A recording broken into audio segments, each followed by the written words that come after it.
Dejaron el teléfono ahí y se fueron, pobres, esperando porque pasó bastante tiempo. Puede ser.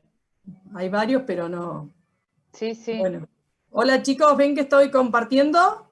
Sí, sí, se ve bien. Les Sí, grito que- profe. Ah, genial.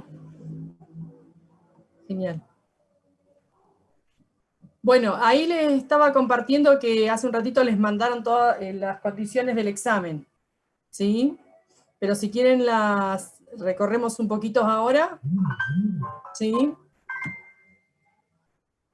Bueno, el examen comienza 19:30, ¿sí? Y se cierra 21:30. Pero en total son 110 minutos, ¿sí? O sea, lo primero que suceda, si pasan los 110 minutos o se hacen las 21:30, el examen se cierra. ¿Bien? Cuando ustedes una vez que lo abren. Tienen 21 preguntas aleatorias de forma secuencial, o sea que no pueden volver para atrás. Las preguntas son 7 ítems teóricos y multiple choice y 14 ítems prácticos teóricos, ¿sí? O práctico teórico pero aplicados, ¿sí? Con números, con gráficos, etc. De las cuales esas 14, 12 son multiple choice y 2 son verdaderos falsos. Bien, bueno, después la otra es que le van a aparecer desordenadas, o sea, no van a tener que los temas van a estar ordenados de acuerdo al cronograma de clase, ni lo teórico por un lado y lo práctico por el otro. Va a estar todo junto, mezclado, porque como salga la pregunta, por ser aleatorio, ¿no? Bien. Bueno, todas tienen una opción correcta, igual que en los test, chicos, no hay mucho, eso es igual, ¿sí? Lo de no secuencial van a tener en todas una sola respuesta correcta. Bueno, que necesitan más de 40 puntos más para aprobar el examen. Bien. ¿Qué más? Bueno, una vez transcurrido, lo que les decía hoy, una vez transcurrido el tiempo disponible, ¿sí? 110 minutos desde inicio o cerrado el formulario 21:30, el sistema no aceptará más entregas. Se recuerda que se debe cliquear los botones finalizar, enviar todo, terminar y finalizar para que el formulario sea entregado y enviado. Eso recuerden, ¿sí? Que tienen que apretar todos estos botones para que realmente el examen salga. Después, bueno, que el examen es individual, ¿sí? Que no, bueno, ahí pusimos las condiciones, estará automáticamente desaprobado de la cursada vigente, el alumno que se constate que ha consultado o compartido sus respuestas por cualquier medio. Bien. Las calificaciones serán publicadas en el aula 24, en la semana siguiente al parcial, en el bloque específico de cada comisión, ¿sí? En la publicación se calificará, en la publicación de calificaciones indicará el tema de la consigna y el puntaje obtenido en cada una de ellas. O sea que no lo van a ver al resultado ni bien terminen el examen, ¿sí? Sino que tienen que esperar hasta la semana que viene, supongo que el lunes, martes, cada comisión va a estar colgando las notas. Va a dejar la nota en su comisión, ¿sí? Así que bueno, eso es lo que tienen en las condiciones. ¿Alguna duda de esto?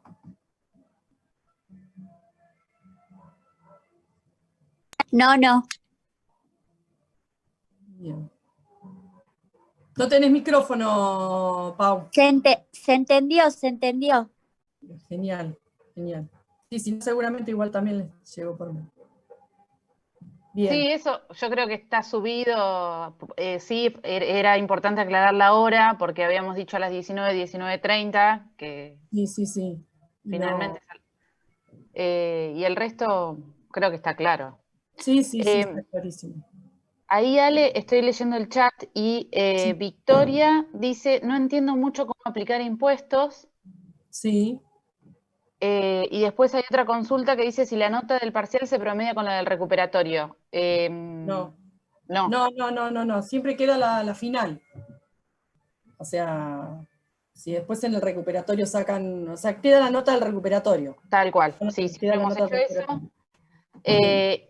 Y recuerden los del curso especial que no tienen recuperatorio, sino un único recuperatorio al final de la cursada, si hay alguien del curso especial. Ah, ¿Okay? claro. No, Claro. no lo hablamos, pero quedó en las condiciones al principio de la cursada.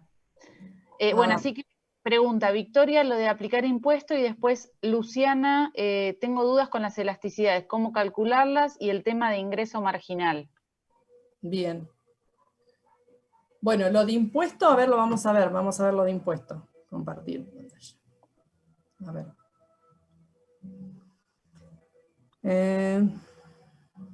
Esperen que busco la clase, la filmina.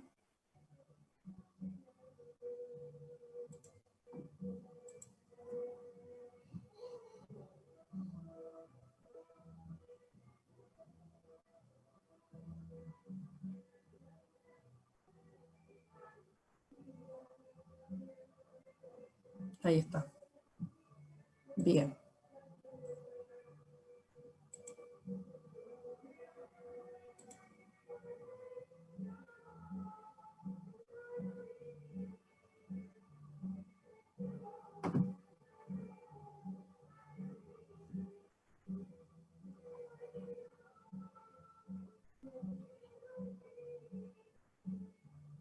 No, me confundí de clase.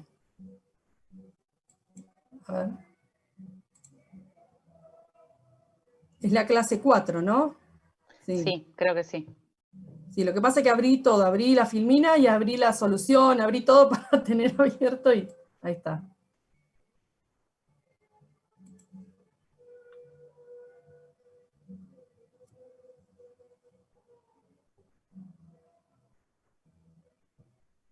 Tarda muchísimo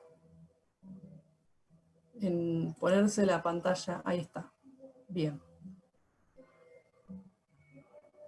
Acá. Bueno. En principio, ¿se acuerdan que lo vimos? A ver si me puedo poner el puntero.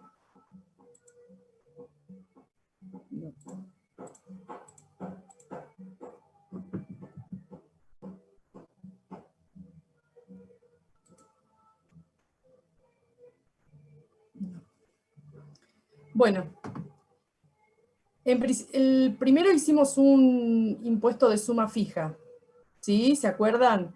Siempre, en este caso el impuesto lo vemos a la oferta, ¿sí? Legalmente se lo aplicamos a la oferta. ¿Qué hacemos cuando aplicamos un impuesto? ¿Sí? Estamos sumando al precio de oferta, ¿sí? Un monto. Bien, entonces, en el caso del impuesto fijo, ¿sí? Lo que hacemos es, al precio, el precio con impuesto, ¿sí? Va a ser el precio de la oferta más el impuesto. Bien, ¿qué significa? Que ustedes tienen que la función de oferta, ¿sí? que les da el ejercicio les da la función de demanda, la función de oferta. Bien, primero vamos a buscar el equilibrio de mercado, ¿sí? Sin el impuesto.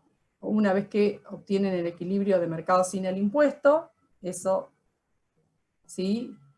Lo tienen que tener clarito, sacar el equilibrio. Acá nos dio que 5.600 es la cantidad y el precio 700. ¿Sí? Tenemos una cantidad de equilibrio y un precio de equilibrio. Y luego, ¿sí? Nos indican que van a poner un impuesto de suma fija a las compañías. Reformule la función de oferta de estos aéreos. Bien, entonces, ¿qué hay que hacer? Hay que buscar la función de oferta que incluye el impuesto. Bien, teníamos inicialmente la curva de oferta del ejercicio, era Q8 por X. A esa curva de oferta es a la que le tenemos que poner el impuesto de 250, le tenemos que incluir el impuesto. Pero no la vamos a incluir en Q. ¿Por qué? Porque el impuesto es un valor, ¿sí? Es dinero, es un monto de dinero, entonces se lo vamos a sumar a la función de oferta en precio, ¿sí? Al precio de oferta se lo vamos a sumar el impuesto. Por eso lo primero que tienen que hacer antes de sumar el impuesto es invertir la función.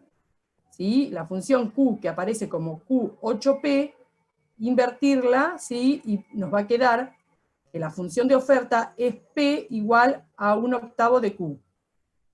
¿Se entiende eso? Sí, lo primero que hacen es invertir la función, porque el impuesto se suma al precio, no a la cantidad. ¿Bien? A ver si puedo.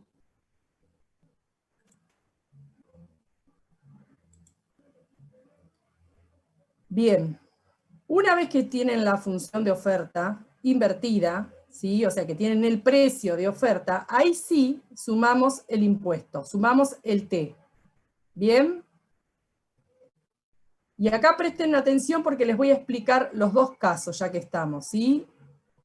Tanto el de suma fija, que en el de suma fija, ¿qué hacen? Al precio de oferta, ¿sí? Al precio, a la oferta, le suman un valor fijo. ¿Bien? Eso cuando es un impuesto de suma fija. ¿Qué pasa si tuviéramos un impuesto que no es de suma fija? ¿Sí? Como el otro ejercicio que decía que el impuesto era un 60% al precio de venta. ¿Sí? Entonces, en ese caso, ¿qué nos sucede? El impuesto no es de suma fija, depende del precio de venta. ¿Sí? Entonces, arrancamos igual, invertimos la función de oferta y vamos a obtener la nueva función de oferta con el impuesto, ¿sí? Con el T. Ven que acá estoy sumando T. Pero ¿qué pasa? Ahora el T no es un monto fijo, ¿sí? Es una alícuota, ¿sí? Una proporción multiplicada por el precio de oferta. ¿Bien? ¿Por qué? Porque es un impuesto ad valorem. Depende del precio de oferta. Entonces, en el caso de los impuestos ad valorem, a la oferta original, ¿sí? Al precio de oferta original, se le suma el impuesto. ¿Pero el impuesto qué es? El impuesto es la alícuota por el precio. ¿Bien? Entonces, la nueva curva de oferta, con el impuesto, me queda la curva de oferta original más el impuesto proporcional. ¿Sí? Luego eso nos queda, ¿sí? Sumando acá, sacando factor común precio, nos queda que la nueva curva de oferta es 1,6 de la curva de oferta original. Bien, entonces esa es la nueva curva de oferta. Bien, después reemplazan, ¿sí? En la curva de oferta original reemplazan la función de oferta original, que era 1/8 de Q, bien, y obtienen la nueva función de oferta con el impuesto. ¿Se entendió eso? Sí, sí. Bien. Profe, una pregunta. Sí. Cuando es impuesto a la demanda, ¿hacemos exactamente lo mismo? ¿Todos los pasos? Sí, cuando es impuesto a la demanda, sí. O sea, no lo piden, pero... No lo pedimos, pero en lugar de sumar se resta, ¿sí? ¿Por qué? Porque la demanda es el impuesto bruto, es es el precio bruto, el que ya tiene el impuesto incluido. Entonces, todo igual, pero se resta, pero no lo hicimos, okay. Los vamos a pedir, porque es algo... O sea, es eso, es restarlo nada más. Después todo Buenísimo. igual, recuerden que igual... ¿Por qué no se los damos? Porque en realidad el resultado es el mismo, ¿se acuerdan que lo vieron en la teoría? Que aplicaba, si el impuesto aplicaba a la oferta o a la demanda, el resultado era el mismo al final, ¿sí? O sea, la incidencia, el precio que paga el consumidor y el que recibe el productor, todo era exactamente lo mismo. Porque acá lo que depende no de quién recae legalmente el impuesto, sino de las elasticidades de las funciones. Bueno, entonces les decía, una vez que tienen la función de oferta nueva, vuelvo al impuesto de suma fija, ¿bien?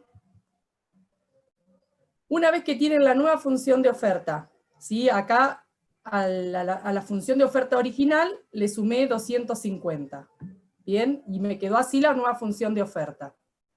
Lo que hacemos es volver a obtener el equilibrio, pero con una función de oferta que ahora tiene un impuesto. Para obtener el equilibrio lo que hicimos fue invertir esa nueva función, ¿sí? Invertimos, o sea, pusimos Q en función de P, para poder obtener el equilibrio igualando las cantidades, ¿sí? Que es más fácil por ahí que sustitución. Si no, lo pueden hacer por sustitución, pero es más fácil así, más directo. Bien, entonces, la función de oferta nueva con el impuesto, invierten, y en este caso nos queda que es Q menos 2000 más 2P. ¿Sí? Ahí lo que hacen es de esta función de acá, despejan Q. ¿Bien? Pasan Q restando para el otro lado, P para el otro lado también restando, después pasan dividiendo o multiplicando el 8. ¿Sí? Bueno, una vez que tienen la nueva función de oferta y la cantidad, buscan el equilibrio. Bien, el equilibrio de la nueva función de oferta con la demanda original. Eso nos da el nuevo precio de equilibrio. Ese precio de equilibrio, el nuevo precio de equilibrio, es el precio bruto, digamos, el precio que incluye el impuesto, y es el precio que paga el consumidor. Reemplazando la función de demanda, obtenemos la cantidad, ¿sí? Con el impuesto, o sea, la cantidad que se va a intercambiar una vez que, ahora con el impuesto, y la oferta con el impuesto, ¿sí? O sea, la cantidad ofrecida, la cantidad, o sea, los dos nos da lo mismo, comprobamos que está bien, ¿sí? Tanto reemplazamos en la demanda como en la oferta, y la cantidad nos da 5.200. Una cosa que tienen que tomar en cuenta, que si estamos poniendo un impuesto, ¿sí? Para comprobar que estamos haciendo bien las cosas, es que siempre el impuesto va a aumentar el precio que paga el consumidor, ¿sí? Salvo que la demanda sea infinitamente elástica.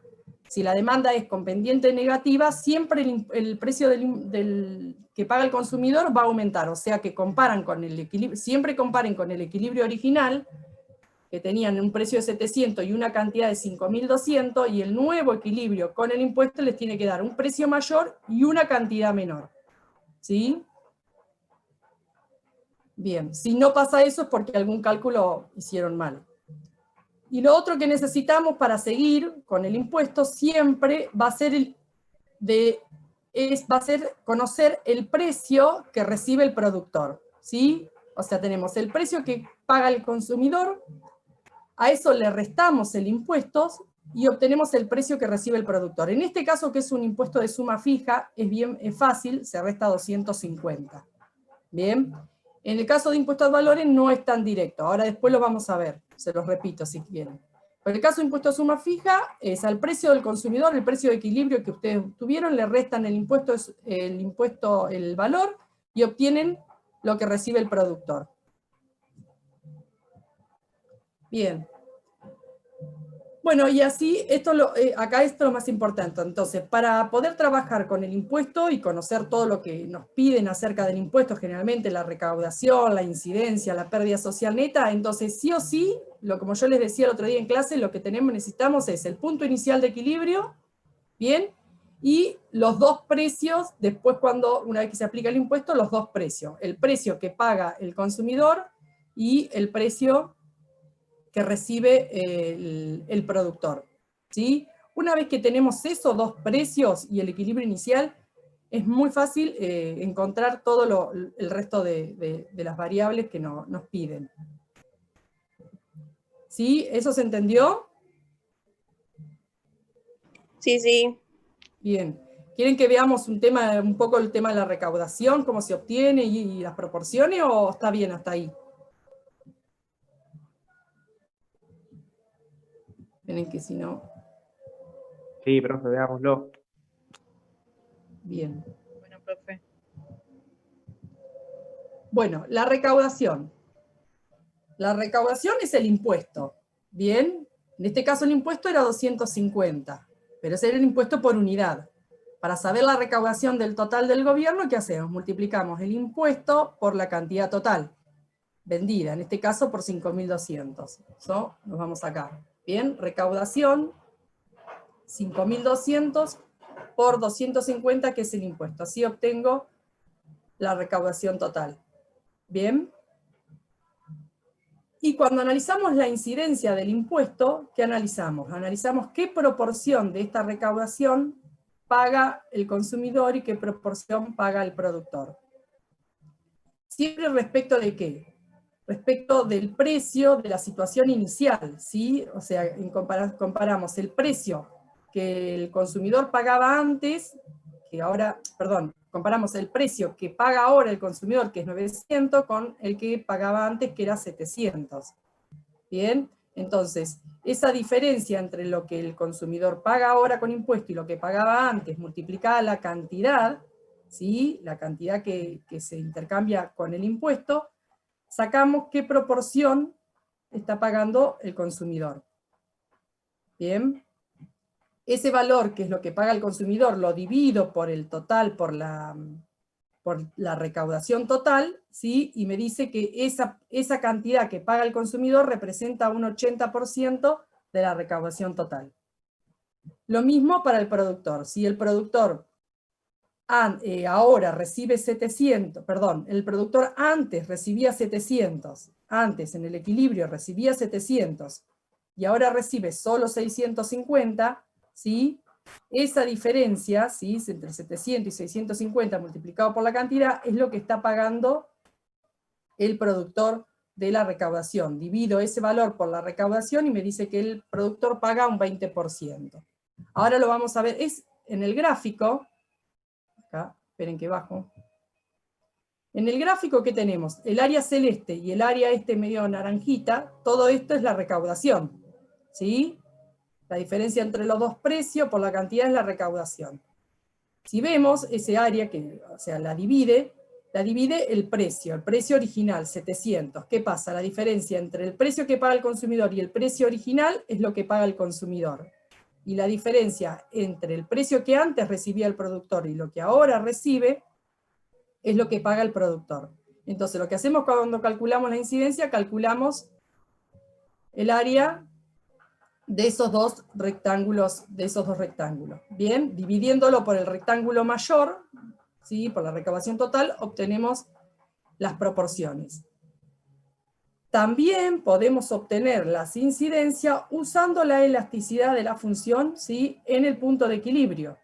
Bien, también podemos sacar las elasticidades de la demanda y de la oferta en el punto de equilibrio. Ahora después vamos a ver el tema de cómo calculamos las elasticidades, y aplicando estas fórmulas, bien, por ejemplo acá tenemos que la elasticidad de la oferta es 1, y la elasticidad de demanda es 0,25. 1 dividido 1 más 0,25 es 1 dividido 1,25, me da que es 0,8, ¿sí? La incidencia del consumidor es 0,8, que se corresponde con el 80% que calculamos acá arriba. Y la incidencia del productor, ¿sí? Se calcula haciendo la elasticidad de la demanda sobre la suma de los dos, nos da 0,2, se corresponde con este 20%. ¿Bien? Estas fórmulas, ¿qué me están diciendo? Me están diciendo que cuanto más elástica es la oferta, cuanto mayor sea la elasticidad de la oferta, mayor va a ser la incidencia sobre el consumidor. Y cuanto más elástica sea la demanda, cuanto mayor sea la elasticidad de la demanda, mayor va a ser la incidencia sobre los productores. ¿Bien? O sea que la incidencia la pueden calcular, ya sea por calculando el área de los rectángulos, ¿sí? Y sacando las proporciones, o aplicando las elasticidades en el punto de equilibrio, ¿sí? Ustedes calcularon la elasticidad en este punto, en el punto original, tanto para la demanda como para la oferta, en el punto de equilibrio. Bien. Bueno, y después, lo otro que solemos pedirles también es la pérdida social neta, que la pérdida social neta, vimos que la podíamos sacar de dos formas, ya sea sumando la pérdida de los excedentes de los consumidores, ¿sí? y restándole la recaudación, o por el área del triángulo. ¿Bien? Ustedes saben que ahora con el impuesto, el excedente del consumidor, si lo que se pierde del excedente del consumidor, ¿qué área es? ¿Alguno me puede decir qué área estoy perdiendo o está perdiendo el consumidor? En el gráfico.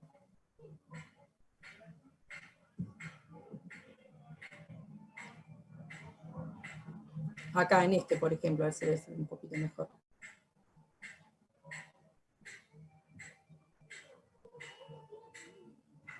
Lo que está arriba del triángulo verde. Bien, lo que está arriba del triángulo verde, más todo esto, más todo el área celeste. ¿sí? Todo eso es la pérdida del excedente del consumidor. Acordate que el consumidor antes pagaba 700, ¿sí?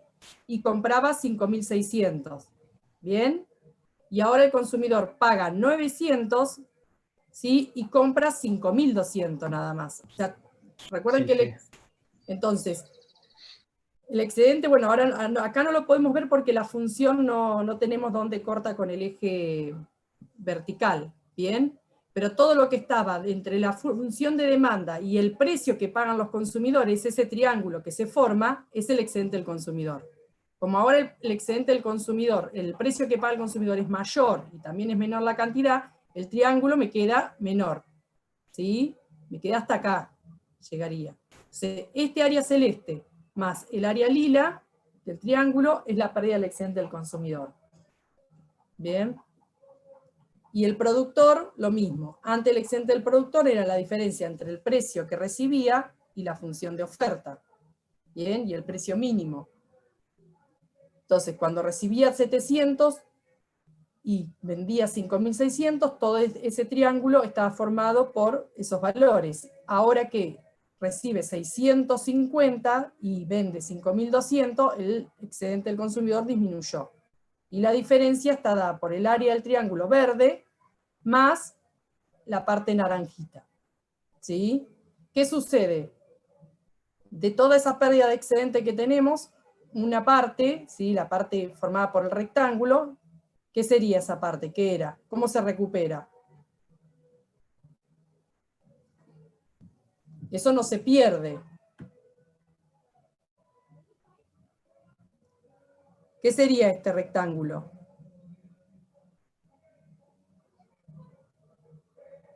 Lo vimos hace un ratito. Los impuestos que caen sobre los consumidores.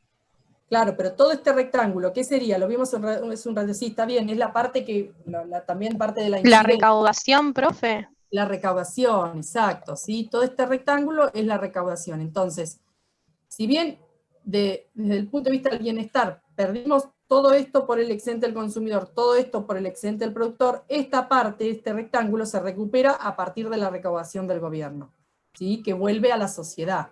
Entonces lo que queda como pérdida irrecuperable es solo el triángulo. ¿Bien? Entonces, en el momento de calcularlo, ¿qué hacíamos? Bien, sacábamos la pérdida de los excedentes, ¿sí? Caída del excedente del consumidor, caída del excedente del productor, ¿sí? Sumábamos esos dos valores negativos, a eso le sumamos la recaudación y nos da menos 50.000. Pero, si no, lo hacíamos por el área del triángulo, base del triángulo por altura dividido 2, ¿sí? 9, le hacíamos la altura, 9, la base 900 menos 650, que es el precio del consumidor menos el precio del productor, esta altura, ¿sí? La base por la altura, que es 5.600 menos 5.200, todo dividido, y también nos da 50.000. ¿Bien? De esas dos formas podíamos calcular la pérdida social neta.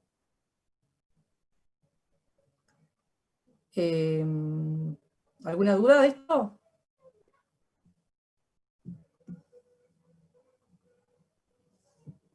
¿Se entiende, No, chicos?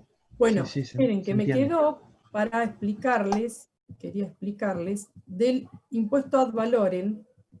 ¿Qué pasa cuando tenemos el impuesto ad valorem?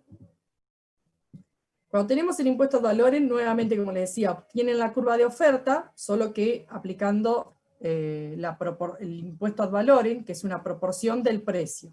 ¿Bien? Nos queda que la curva de oferta nos queda, la nueva curva es esa, la nueva curva por 1,6 de la curva de oferta original. Reemplazan la función de oferta original por un octavo Q, ¿sí? Y obtienen que esta es la nueva función de oferta.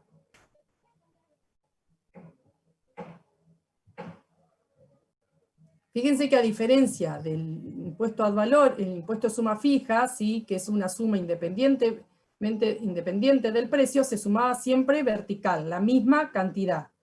¿Bien?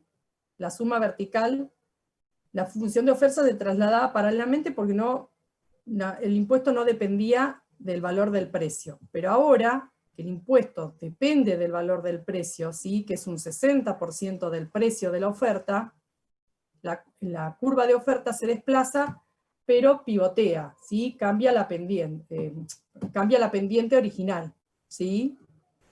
Ahora tiene una pendiente más alta, más empinada. A medida que el precio es mayor, a medida que aumenta el precio, aumenta el impuesto. ¿Bien? Porque el impuesto es una proporción del precio. Entonces les decía, una vez que tienen la nueva función de oferta, bien, que en este caso nos queda que es la cantidad igual a 5P, obtienen el nuevo equilibrio, igual que hoy, que cuando hicimos el impuesto de suma fija. El nuevo equilibrio en este caso nos da 1.000 y 5.000, ese nuevo precio es el precio del consumidor, y lo que nos queda es obtener el precio que recibe el productor. Bien, y en este caso el precio que recibe el productor no pueden restar el impuesto directamente como hicimos hoy porque no sabemos el valor del impuesto.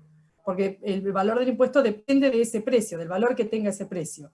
Entonces lo que hacemos para conocer ese precio es reemplazar la cantidad, ¿sí? 5.000 en este caso, la cantidad que se intercambia con el impuesto, la reemplazan en la función de oferta original, o sea, en esta función de oferta. La función de oferta que no tiene el impuesto, que era 1/8 de Q. ¿Sí?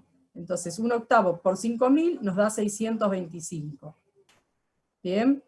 Ahora sí que sabemos que es 625, hago 1.000 menos 625 y el impuesto me da que es un valor de 375.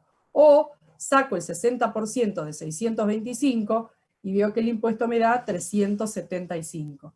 ¿Sí? Cualquiera de esas dos formas. ¿Bien? ¿Se entendió eso?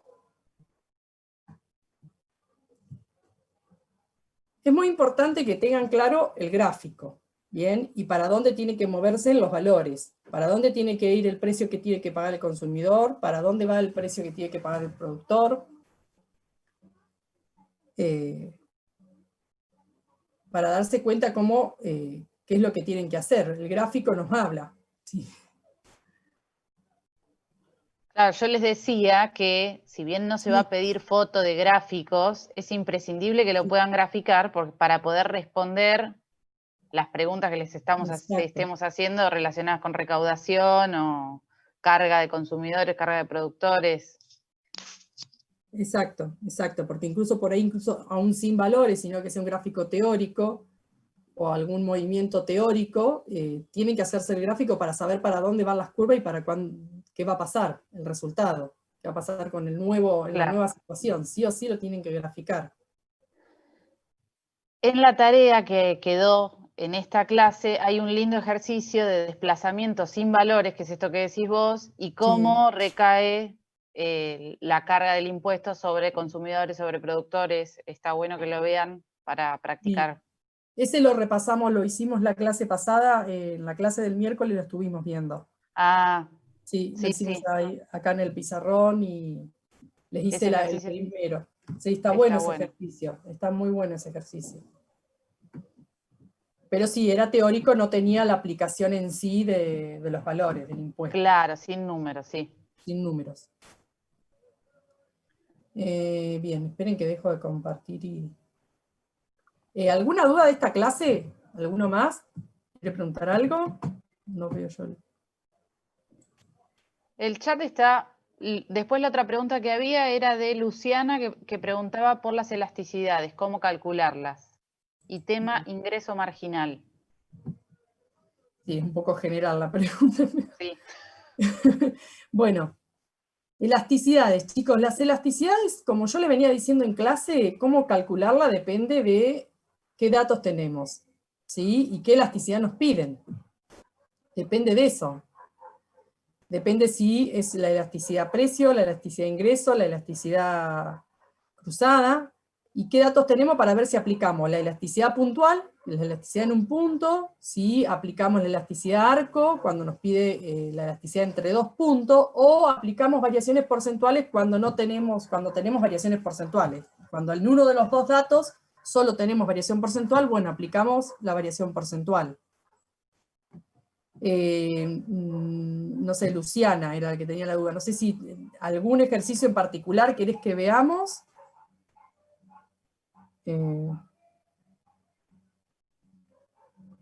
Si no, puedo ir a mostrarles algo de lo que hicimos ya antes.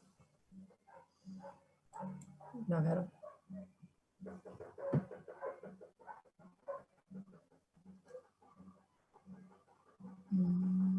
Esa es la clase. Dice que lo que la confunde es la elasticidad arco, para calcularla. En realidad, la diferencia entre la arco y la puntual es que la puntual es justamente como lo dice su nombre, que nosotros calculamos la elasticidad en un punto. Y la arco la estamos calculando entre dos puntos. En lo que es la fórmula en sí, lo que cambia es el denominador de la fórmula, que en lugar de tomar un punto, tomamos, depende de qué elasticidad estemos hablando, pero tomamos los dos valores. Si es la elasticidad precio de la demanda, tomamos los dos valores del precio y los dos valores de la cantidad. No sé si te estoy respondiendo, Luciana, con eso. Claro, tomamos La suma de los dos puntos, digamos. exacto, el promedio de los dos valores. A ver si acá.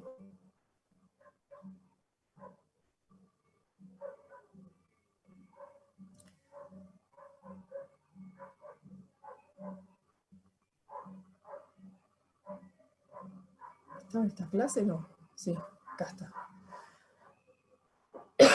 Bueno, acá tenemos el gráfico que nos indica las distintas elasticidades que podemos obtener. Y, por ejemplo, acá tenemos el ejercicio que aplicamos elasticidad arco para el caso de elasticidad precio, ¿sí? Del Teatro Coliseo, donde nos indicaban que al precio de 400 se venden 600 entradas, ¿sí? Y a un precio de 300 se venden 900 entradas. ¿Bien?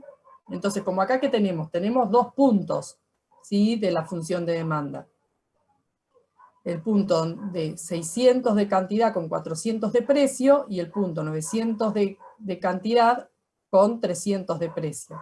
¿Bien? Entonces, si nos piden la elasticidad, y si sacamos la elasticidad puntual, no podríamos responder porque no sabemos si le interesa la elasticidad en el primer punto, en el punto de arranque, o en el punto final, ¿sí? O sea, podríamos sacar la elasticidad en cada uno de los dos puntos. Bien, la elasticidad puntual. Pero no sabemos, no sabemos cuál le interesa, o le interesa la variación de un punto a otro. Entonces, lo que hacemos es sacar un promedio entre las dos elasticidades, y ese promedio entre las dos elasticidades al moverse de un punto a otro es aplicando arco. ¿Sí? Cuando aplican arco, que acá tienes, la definición es siempre la misma, es la variación porcentual de la cantidad dividida la variación porcentual en el precio. Pero, fíjense que en el denominador no usamos una cantidad o un precio, sino que usamos el promedio de las cantidades y el promedio de los precios. Bien, esto se despejaba, se simplificaba el 2, se simplificaba el 100, y lo expresábamos de esta manera. Bien, donde acá nos queda que la elasticidad es la variación de la cantidad dividida la variación del precio, que eso es siempre igual. Esta parte, es siempre igual, ya sea para la puntual o para la de arco, es delta Q sobre delta P, solo que en la puntual, para estos casos, usábamos la pendiente de la función, ¿sí? En este caso lo tenemos que calcular, la variación de Q, en este caso, ¿sí? 900 menos 600, ¿bien? Que nos da 300, y en el caso de P, 300 menos 400, que nos da menos 100. Y recuerden que siempre que hacemos una variación, es la situación final menos la inicial, ¿sí? Por ejemplo, en este caso hicimos 900 menos 600, 300. Y 300 menos 400 menos 100. ¿Bien? En esto que es la elasticidad precio, siempre, ¿sí? Uno de los dos va a ser negativo, por eso ponemos el menos adelante, así finalmente nos queda positivo el coeficiente. Y después sumamos el precio, la suma del precio sobre la suma de las cantidades. Esto sale acá de despejar acá, ¿sí? Porque este denominador, ¿sí? Pasa multiplicando, ¿sí? Pero invertido. Entonces los precios nos quedan arriba y las cantidades nos quedan abajo. Y el 2 y el 100 se fueron. Bien, por eso queda esta expresión de la elasticidad. ¿Se entiende? Profe, ¿te podré hacer una consulta? Sí, para eso estamos, sí, por favor. Nada, yo tenía una consulta acerca de las derivadas, porque Sí. en una de las clases tengo como una nota que dice que la derivada de Q sobre la de P es igual a la pendiente, que a su vez es igual a la variación de Q sobre la variación de P. Pero por lo que tengo entendido, la variación de Q sobre P no es lo mismo que la derivada de Q sobre P, o sí es lo mismo.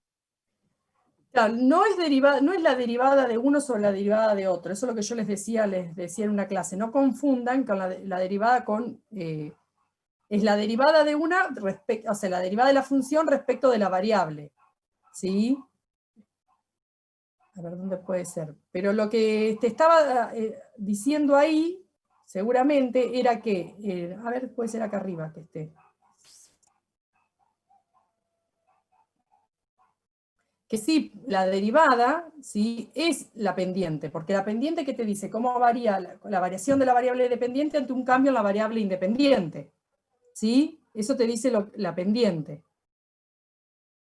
A ver si estamos acá, a ver acá. Esperen, a ver. No. ¿Dónde puede ser? En la parte de ingreso marginal, capaz que. Ahí voy, ¿eh? No se mareen. Sí. ¿Hay algún ejercicio en el que hemos calculado la elasticidad a través de la derivada de la función de demanda, creo yo? Que es la manera en la que te permite calcularlo exactamente en el punto. Exacto, cuando calculás claro, o sea, calculás la derivada de la función de demanda o te das cuenta que esa es la pendiente de la función de demanda, porque siempre que tenemos una función lineal, ¿sí?, como acá, por ejemplo, que tenemos Q 100 menos 4px, ¿sí?, a simple vista, o sea, si te das cuenta que menos 4 es la pendiente de la función. ¿Por qué es la pendiente de la función? Porque ¿cómo varía Q? Cuando yo varío P en una unidad, Q varía en 4. Cuando varía una unidad más, Q va moviéndose de 4 en 4 por cada unidad adicional de P. O sea, es la pendiente de la función, ¿sí? Pero si no, sacamos la derivada, y también la derivada de esta función lineal nos da menos 4. Después, Pero lo que vos me decías estaba bien, o sea, la derivada de la función, ¿sí?, la derivada de la función es la pendiente también, ¿sí? En una función lineal, como esta, como la función de demanda, ¿bien?, la derivada te va a dar una constante, porque la pendiente es constante, te va a dar un número. ¿Bien? En el caso de una función que no es lineal, ¿sí?, la derivada te va a dar una función, que va a cambiar de acuerdo al punto. Pero también lo que te está indicando esa derivada es la pendiente de una tangente en ese punto. O sea que sí, ¿me entendés? Claro, sí. Y otra consulta con respecto a las derivadas. Sí. Cuando sacás el ingreso total, nosotros Sí. en clase creo que habíamos visto que el ingreso total es igual a la derivada, perdón, a la derivada de, ay, estaba por ahí. ¿El ingreso marginal o el ingreso total? Ingreso marginal, acá esto. Claro, pero habíamos visto eso. ¿Ves que ahí dice la derivada del ingreso total sobre la derivada de Q? Sí, sí, pero es lo que yo le decía, siempre cuando leen, no es que esto es un cociente, ¿sí? Es una expresión que indica cómo se deriva el ingreso total respecto de la variable Q, ¿sí? No es que tienen que armar un cociente acá. Ya cuando aplican la regla de la derivada, están resolviendo el cociente, ¿sí? Genial. Eso es lo que eso se los decía, siempre se los recalco, porque si no es como que buscan la derivada del ingreso total y después quieren buscar la derivada de Q. Y no, no es Claro, así. claro, yo pensé que había que hacer eso. Está bien. No. Es la derivada, significa, es una expresión más que nada. O sea, sí, viene de un cociente, pero ya al aplicar la regla de la derivada, el cociente está resuelto. ¿Bien? Entonces no se preocupen por ese cociente, sino que solo lo indicamos así porque tenemos que indicar respecto de qué variable estamos derivando. En este caso tenemos solo Q.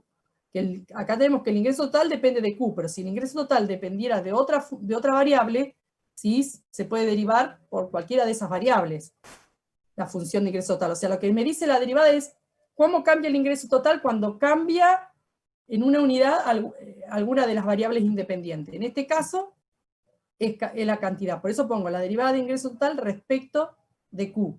Se lee así. ¿Sí? Si te acostumbras a leer la derivada así, te olvidas de que es un cociente. Entonces, siempre que tengas una derivada, léelo así, como la derivada del ingreso total respecto de Q, el costo marginal. ¿Sí? La derivada del ingreso total respecto de Q. ¿Bien? Pero más que nada para aplicar la derivada y para que no estén buscando el cociente. Ahora, cuando estamos hablando, derivada siempre hablamos cuando tenemos que estamos buscando en una función continua, cuando tenemos la función. Ahora, por ejemplo, si estuviéramos buscando el ingreso marginal en una tabla, ¿sí?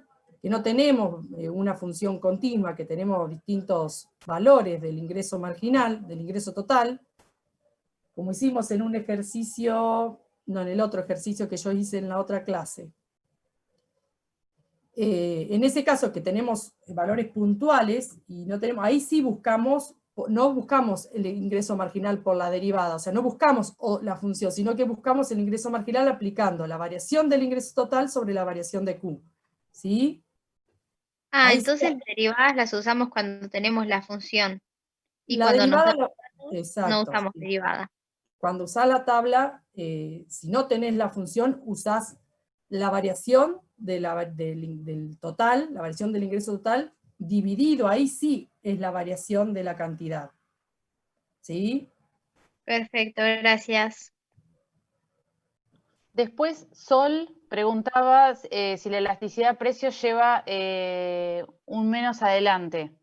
Sí, porque a nosotros, cuando hablamos de la elasticidad de precio de la demanda, lo que nos interesa es el valor absoluto. Entonces le ponemos ese menos o lo tomamos en valores absolutos, que es como decir lo mismo, Sí. porque solo nos interesa el valor positivo de la elasticidad precio de la demanda. Exacto. Sí, sí, solo nos interesa saber si es menor que 1 o mayor que 1. ¿Sí? Entonces por eso lo tomamos o 1.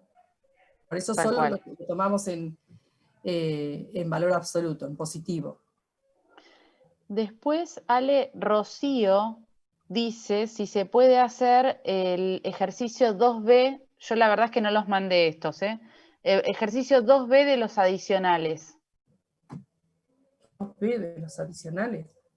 Que mandaron por mail. Eso depende de cada comisión, yo no sé si vos lo mandaste. ¿Será el de Patricia? Para mí sí. Es el que tiene desplazamientos de oferta, porque yo solamente mandé ese, después son los adicionales comunes que venían viste, los que poníamos en todas las clases. Sí, dice que mandaron por mail, por eso me da... Puede que ser no ese. sé. Sí, profe, ese es de desplazamiento. Si quieren, si me dejan compartir pantalla, se los pongo. A ver, no, pero espera que yo lo tengo, para que yo lo tengo abierto, creo. A ver, un segundito. Creo que es una carilla. Capaz que después no lo abrí. Presentación. Sí, dice que es el de la comisión 2 que mandó Patricia. Sí, no, esperen que no lo abrí.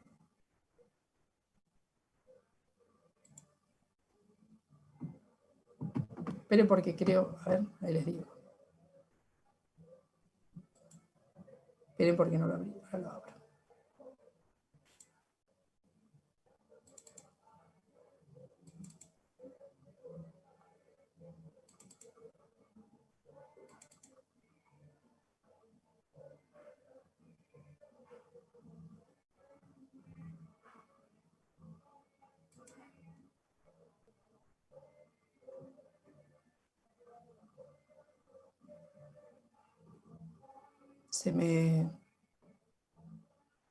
Se me tildó.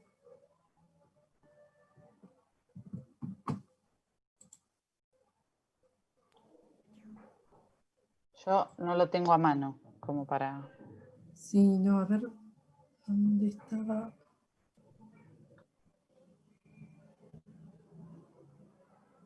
Sé que lo puse en algún lado.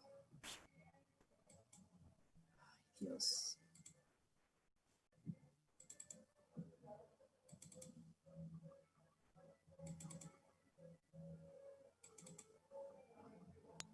Si no, profe, creo que puedo copiar y pegar en el chat el A ver. ejercicio. Acá lo tengo. No, pero acá no, excedentes, no. Desplazamiento, ¿será este? No.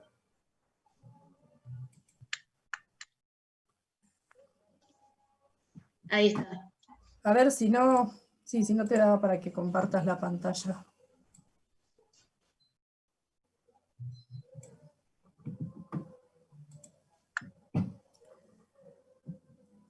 Sí, una disminución que lleva una curva de demanda. A ver si ese calcula el nuevo equilibrio, defina, escribe las dos variables.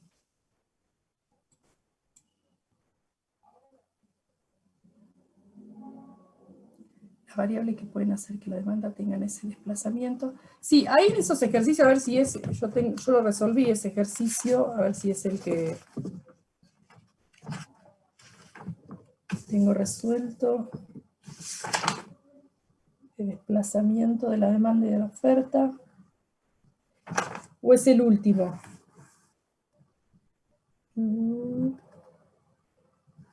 No, es el segundo.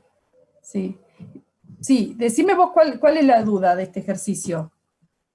Que no Ahí. entiendo cómo se resolvería el punto B. No entiendo qué hay que hacer. Ah, no, eso tenés que explicar. Y se define y describa las dos variables que pueden hacer que la demanda tengan ese desplazamiento. Y dos variables para la oferta. O sea, te dice que la función, dice, ahora suponga que se produce una disminución de la demanda que lleva a que la nueva demanda sí se disminuye. La demanda se corre para abajo, en este caso, ¿sí? Si vos haces la situación inicial de la función de demanda, vamos a graficarlo.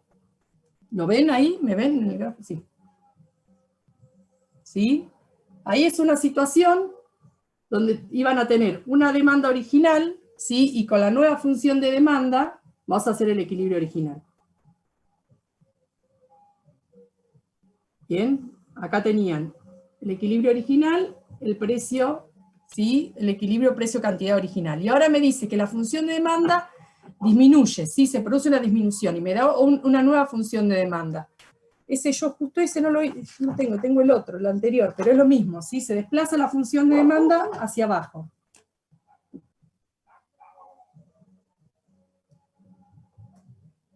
Paralelo. Bien. Entonces, lo que me está pidiendo el ejercicio, y a su vez también dice que, se produce un cambio de la oferta 20 menos 5P. Ah, y ahí tendría que ver si la oferta está disminuyendo o está aumentando. Variables para la oferta. 20 menos 5P. No me acuerdo si la oferta es 20 más 5P. 20 más 5P. ¿Y la curva de oferta original la tienen? ¿Cómo era? ¿Es la que es 5P? Sí, está bien, 20. Se desplaza hacia arriba la función de oferta. ¿Sí? Entonces, la función de oferta se desplaza hacia arriba. Y lo que me está preguntando el ejercicio, sí, además de buscar el equilibrio, el nuevo equilibrio, bien, lo que me pide es que busque el nuevo equilibrio con los dos movimientos. Bien. Lo que tenemos que buscar es el nuevo equilibrio con las dos nuevas funciones. Y me pide qué puede ser, qué factores son los que pueden estar haciendo que la función de demanda se desplace hacia abajo. ¿Sí? Ustedes piensen en los factores de la demanda, ¿se acuerdan que teníamos que algunos determinantes hacían que la demanda aumente, se desplace hacia arriba, y hay otros determinantes que hacen que la demanda se desplace hacia abajo? ¿Sí? Por ejemplo, si cae el ingreso de los consumidores, ¿qué va a pasar? Cae la demanda. Cae la Cae la demanda. demanda, ¿sí? Por ejemplo, si aumenta el precio de un bien complementario, ¿qué va a pasar? Disminuye la demanda también. Disminuye la demanda también. Entonces esas serían dos razones por las cuales la demanda puede disminuir. ¿Sí? Eso es lo que te está preguntando.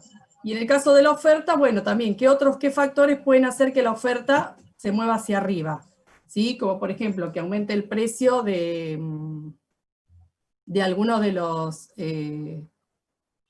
de alguno de los factores productivos, ¿sí? Por ejemplo. ¿Sí? Que aumente o alguna razón por la que aumenta el costo. Como por Listo, ejemplo, profe, gracias. ¿sí? Listo. Bien.